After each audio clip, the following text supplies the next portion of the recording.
Week 2 is in the books. It's been a crazy week. It's been a crazy fantasy week. And, of course, injuries. Injuries everywhere.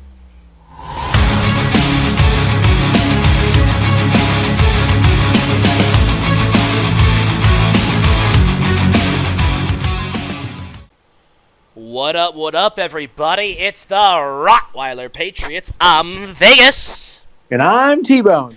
And welcome, everybody, to our Week 2 Fantasy Recap. We're going to take a look at everything that happened in the Rottweiler Patriots Fantasy Football League over this past week, and we're going to go ahead and look ahead at the Week 3 matchup. So, with that being said, let's jump into it.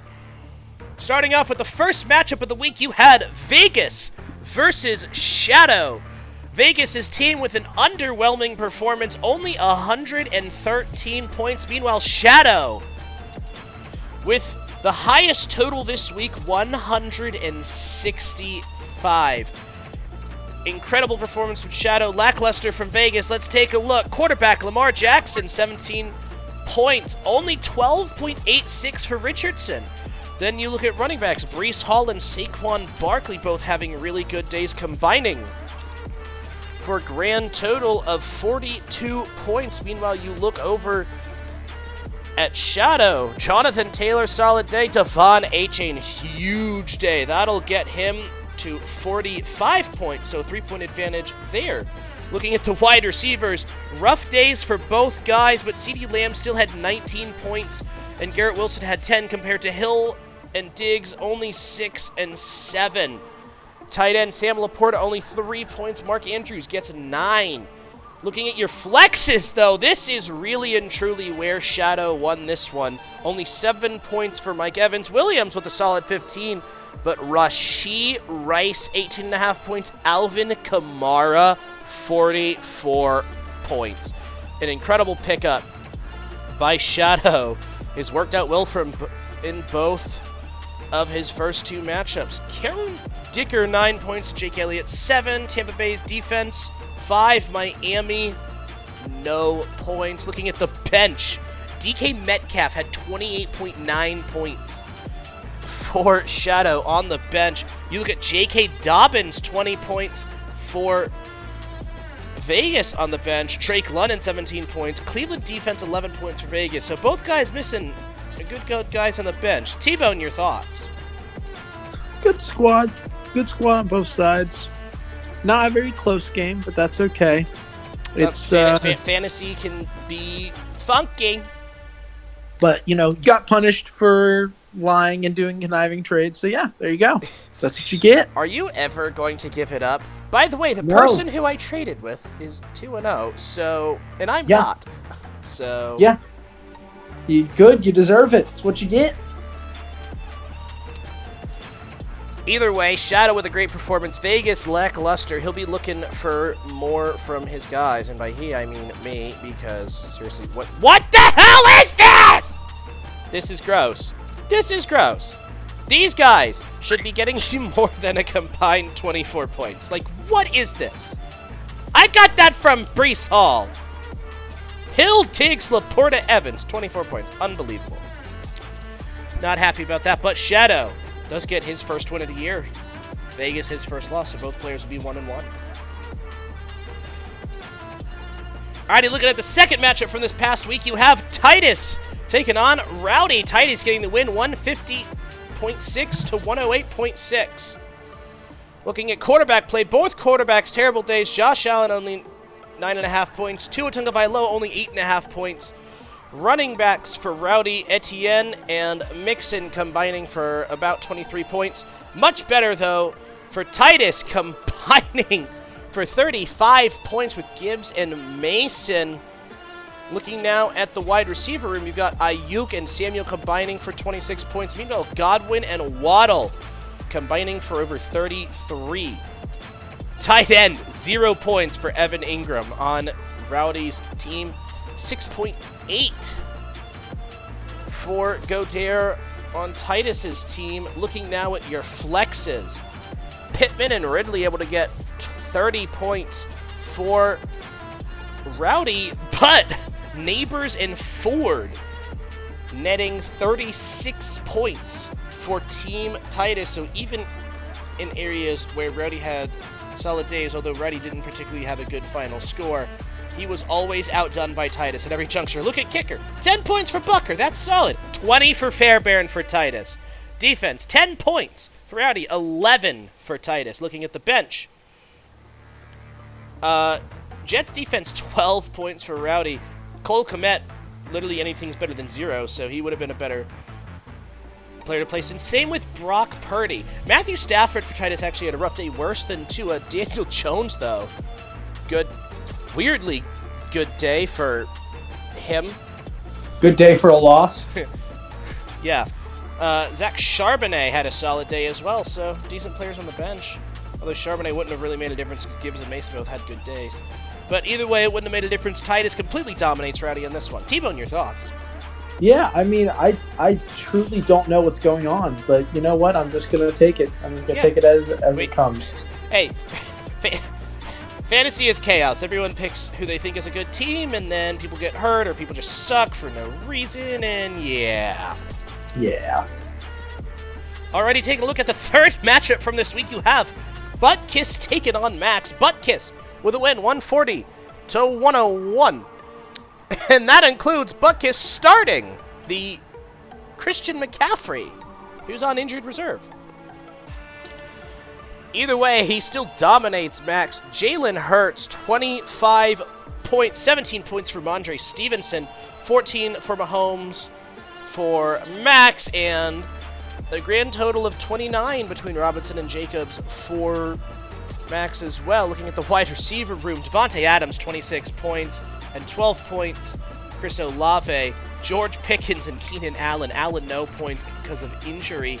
Pickens, only 4.9. That's a huge discrepancy. But then you look at the tight end, only 1.5 points for Travis Kelce.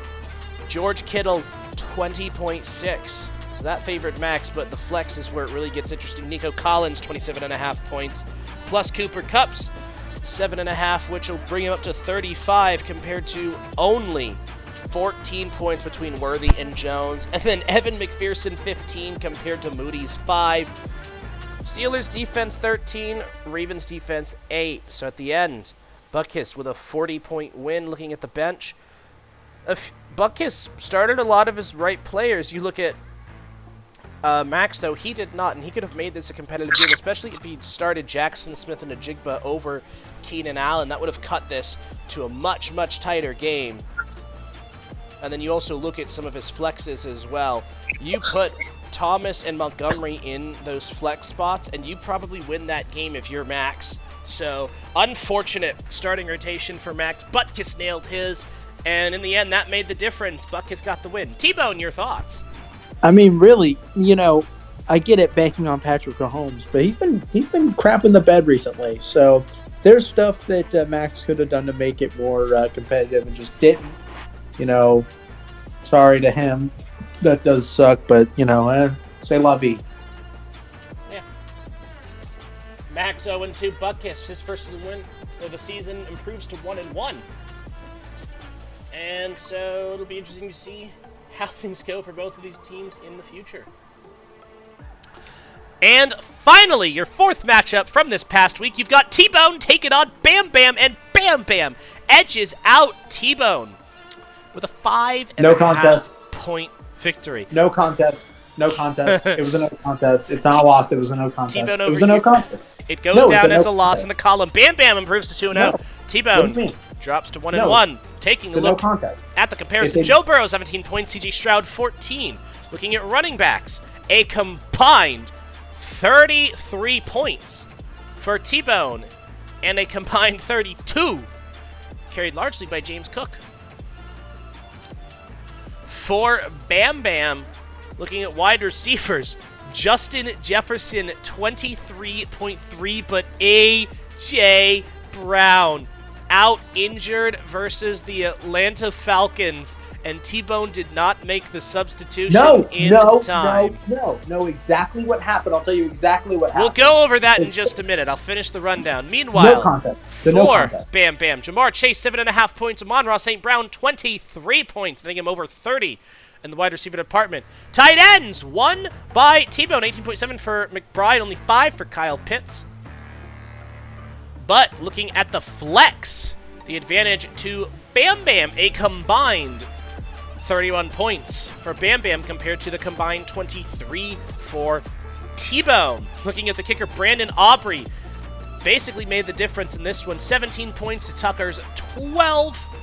Defense, Indy for Dallas, only 1. I'm amazed Dallas got any points in this game, considering they gave up 44 to the Saints. Looking at the bench, Kyler Murray, 28.54 compared to Burrow's 17. That was the mistake by T-Bone. Same with Brock Bowers on the bench and kicker Daniel Carlson. Any one of those changes, just a single one, would have meant T-Bone had won the game. Not to mention... Oh, you don't even have... Oh. No. You should have subbed Dell out, moved Smith into the wide receiver, and then put, I don't know, Bowers and Swift in your flexes. A lot of mistakes. Meanwhile, Marvin Harrison, 29 points. Bam Bam had him on his bench. 22 for Zay Flowers.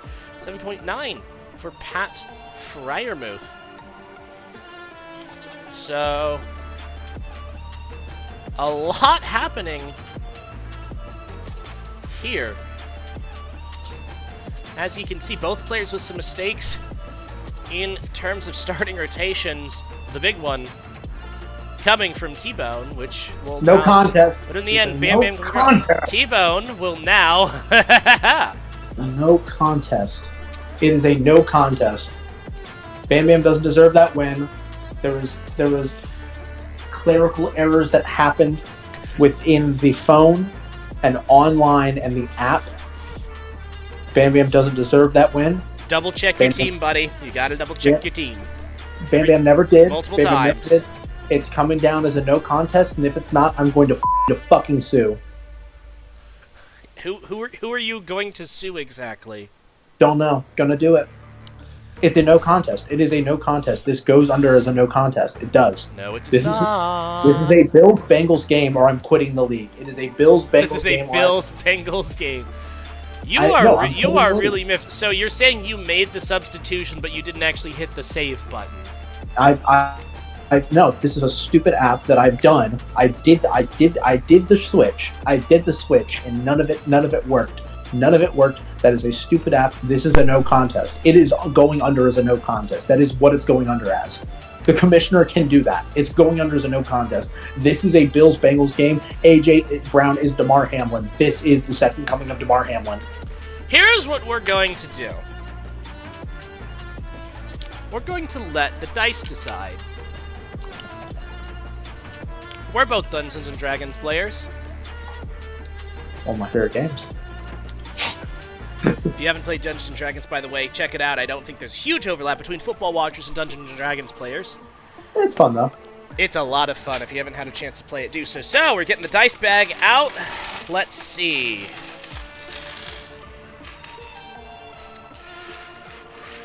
We are going to go ahead. I feel like rolling a D12 here. Grab a D12 from one of my sets. I have 9 very beautiful sets of dice. So, T-Bone. Yup. Here's how this is going to work. Yup.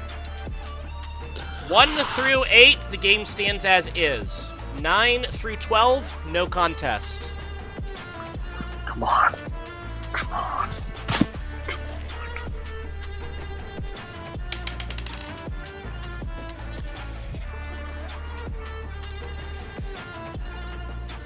That, ladies and gentlemen,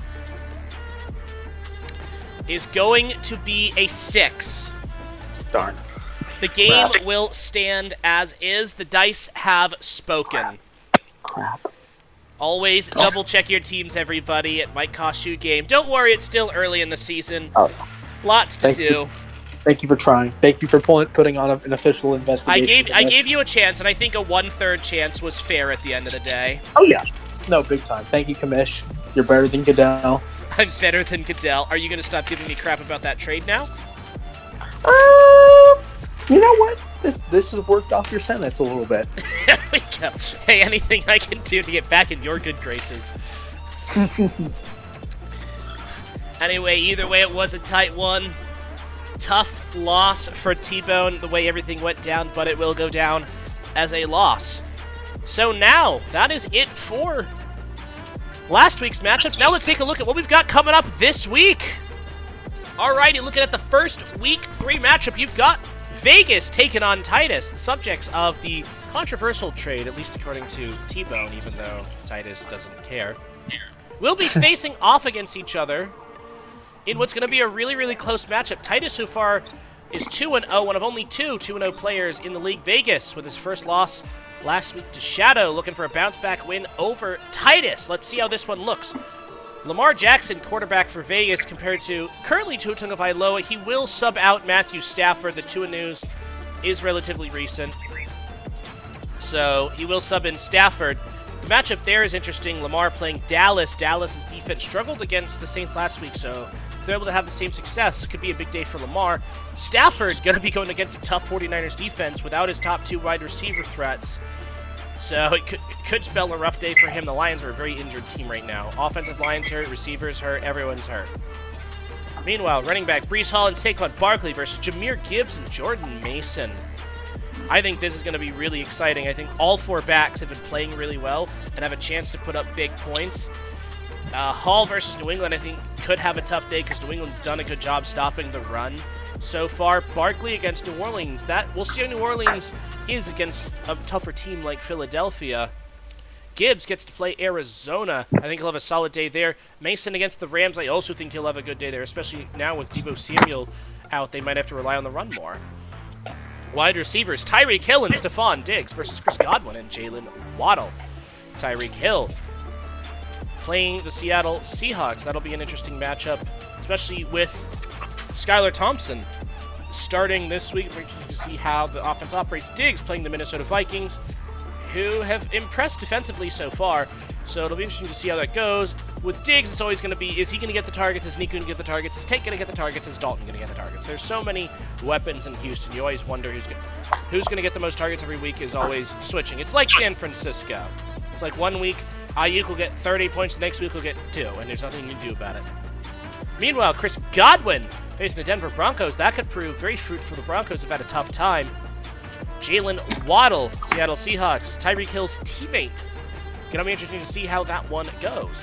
Tight end, Sam Laporta versus Dallas Goedert. Goedert against New Orleans. Laporta against Arizona. Really, tight ends have been so weird in fantasy. I'm not even gonna comment. I think it'll be close though.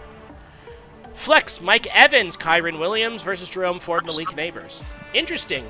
In 2 instances, Vegas has the wide receiver 1, and Titus has the wide receiver 2 of a team.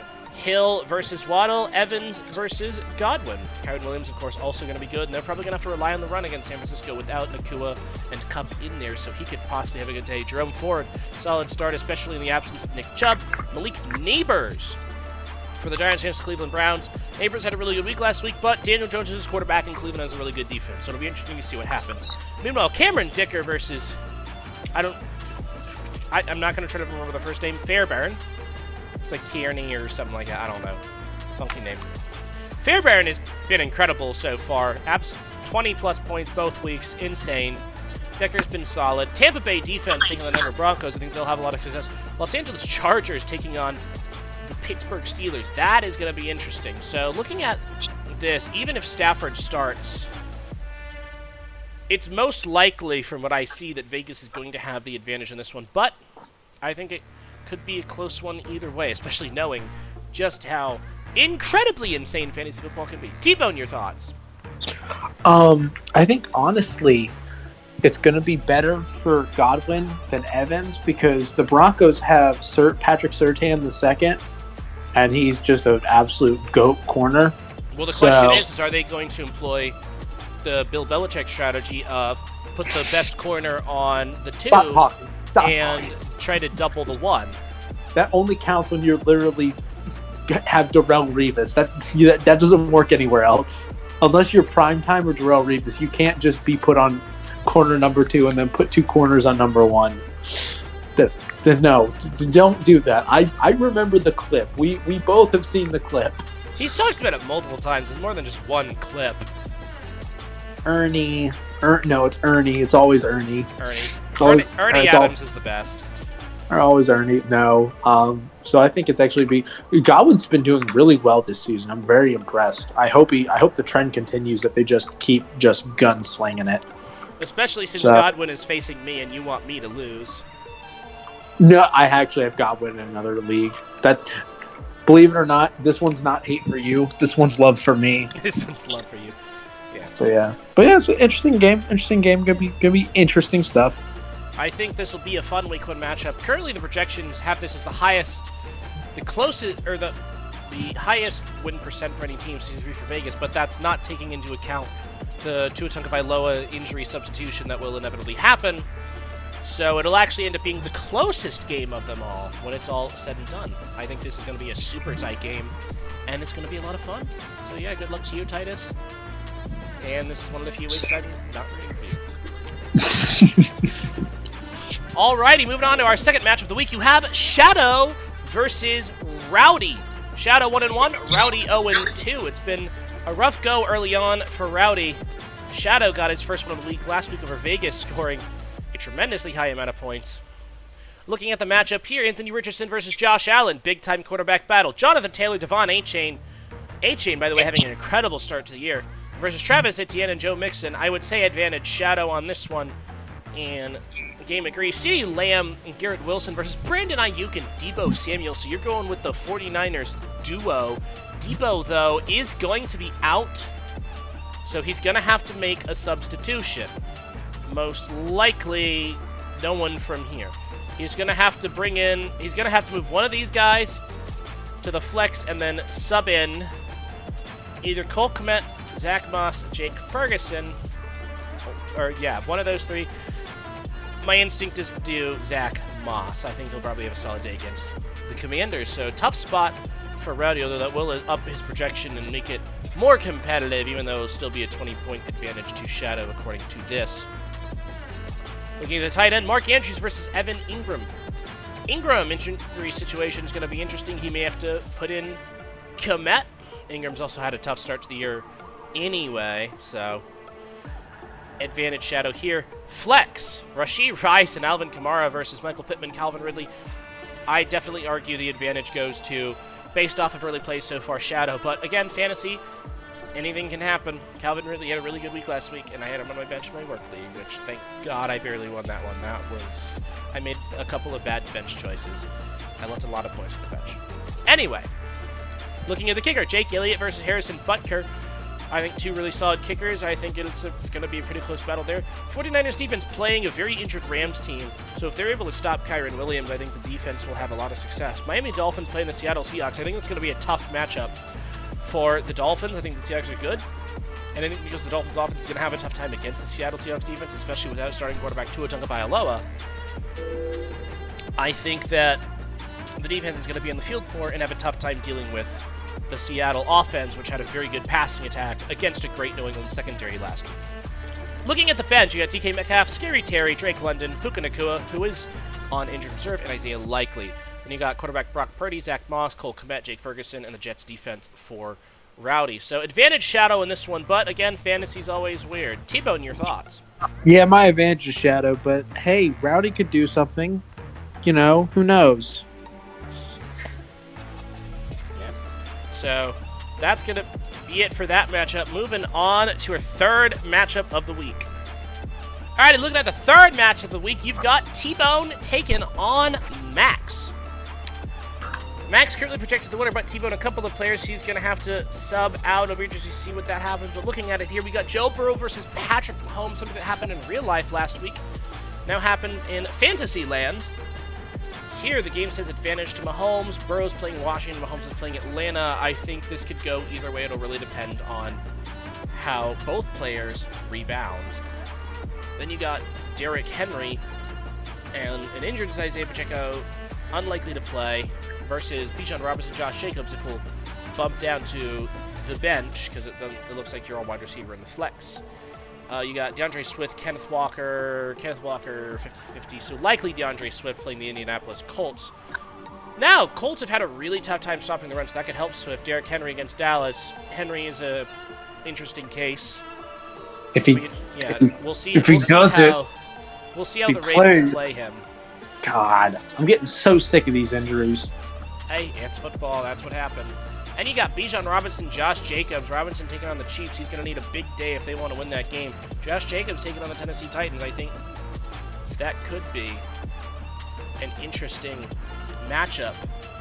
And even with Pacheco subbed, I actually would give the advantage to Max in this one.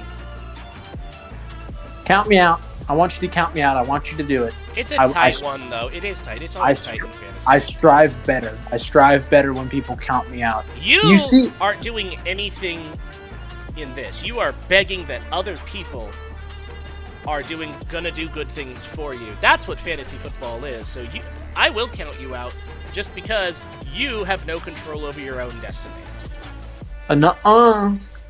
Anyways, looking at the wide receiver matchup, Justin Jefferson, A.J. Brown injured. You're likely going to move either Tank Dell or Devontae Smith to the wide receiver spot, and the other will stay in the flex, so it won't really matter. We'll just assume Devontae Smith is projected higher.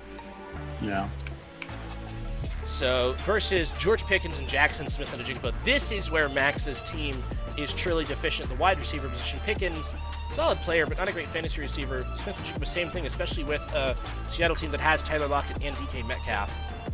I'm just so sick of Pittsburgh having diva wide receivers. I'm so done with it. And you just took one of them for your own team. No, Deontay Johnson is not a diva.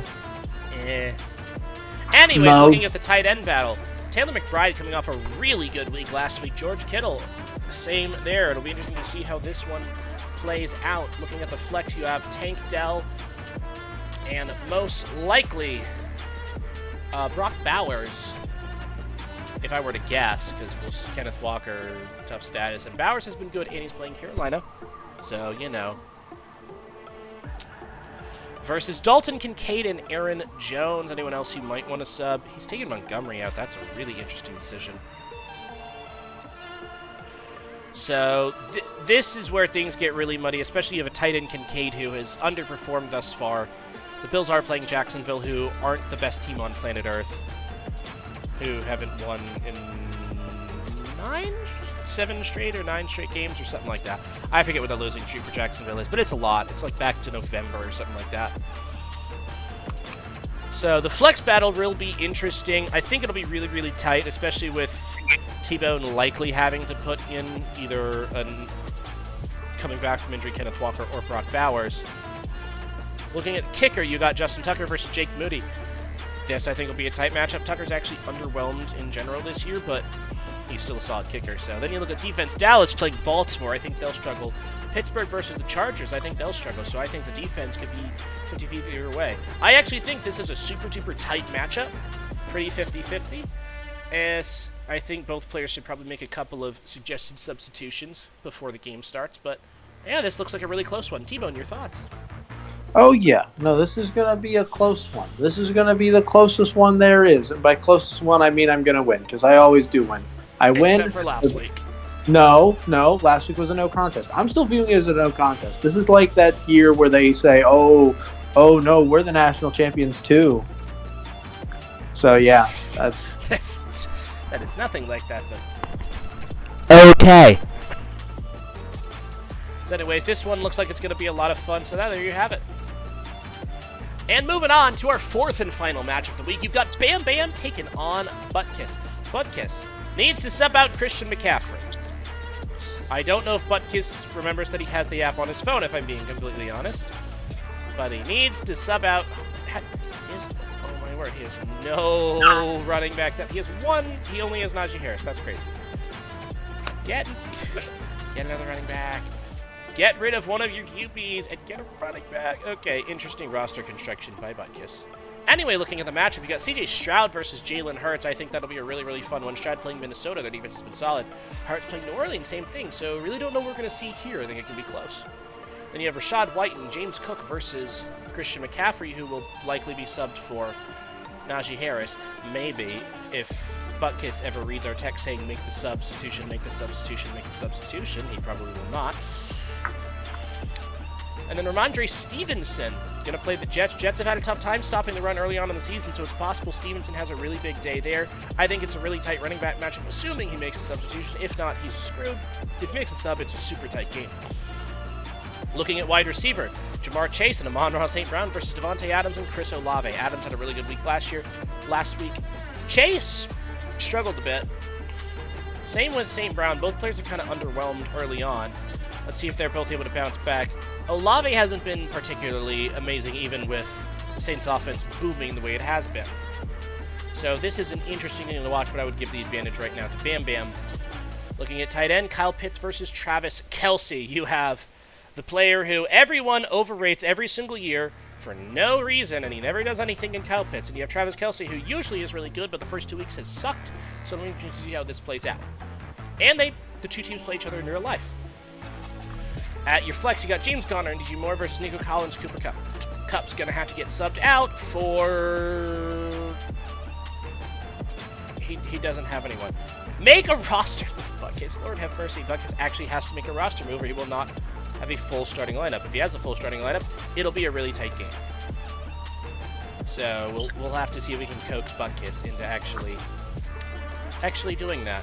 So, but right now the flex advantage is to Bam Bam, but if he makes a sub with Nico Collins playing the way he has been, that could be what turns the tide for Butkus. Looking at the bench, you got Jonathan Brooks, Marvin Harrison Jr. coming off a really good day, T. Higgins, Zay Flowers, Pat Freiermuth for Bam Bam, Herbert, Lawrence, Harris, Hawkinson, Koo for Butkus. Interesting situation here for both teams. Butkus, not the best roster construction, and it might cost him this week. T-Bone, your thoughts? If Butkus ever decides to get off his lazy butt and do something, hey, he might win. If not, well, then the win's to Bam. Yeah, there's nothing else to it. So there you have it. Those are going to be your matchups headed into Week 3. Alrighty, there you have it. That concludes everything we have to talk about for fantasy football this week.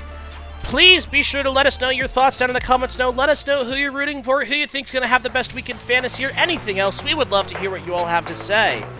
And that is going to do it for us today. Thank you all so very much for watching. Please be sure to hit the like button. Please be sure to subscribe. And we'll see you all in the next video.